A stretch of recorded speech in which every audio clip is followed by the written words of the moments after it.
during that big earthquake, I think 2010. Very bad earthquake that just destroyed a lot of Haiti and killed a lot of people. This group from North Carolina heard about it and decided to go help, just to go help in Haiti. And they were just there. It happened to be in this area, and they found all these little children, and there was a woman with them, and the woman was crying.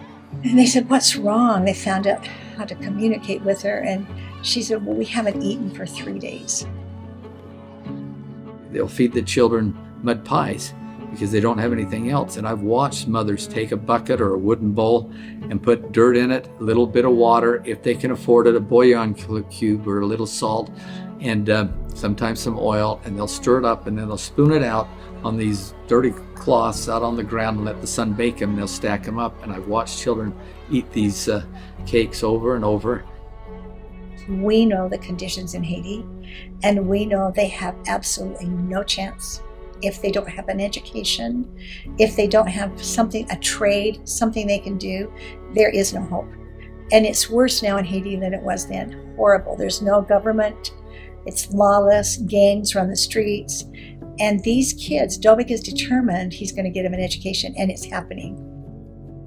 As we were working at the orphanage, we just went across the road to a little village called Timache. And we visited with a lady who just had a little baby, and it was kind of wrapped in swaddling clothes in these rags. They were rags. Baby, they were rags. And then this little boy went walking by, and I said, "Stop, wait a minute." Of course, they didn't speak English. And his femur had broken, and I don't know how long ago, but you could see his femur, the two broken parts of the femur moving underneath the skin. And so through an interpreter, I asked the mother, "Why hasn't this little boy been taken care of?" And she said, "There is no one to help." No money. And no money, no resources, no help. The very first orphan we received, our director went to the hospital, same one you saw when the earthquake took place on the news, the collapse, and she just felt that she should dig through these dirty, bloody rags that were in the corner of one room of the hospital. She didn't know why, but as she got down part way, she found a little baby that had been born the day before. The mother had died giving birth. No father came to claim the baby, and so the doctors just put the baby there. That may seem cruel, but they have no other choice. They don't have the funds and the means to be able to get that baby cared for over there. And so we asked if we could have the baby, our director did, and that little girl became a champion soccer player. Just a beautiful, healthy little girl right now.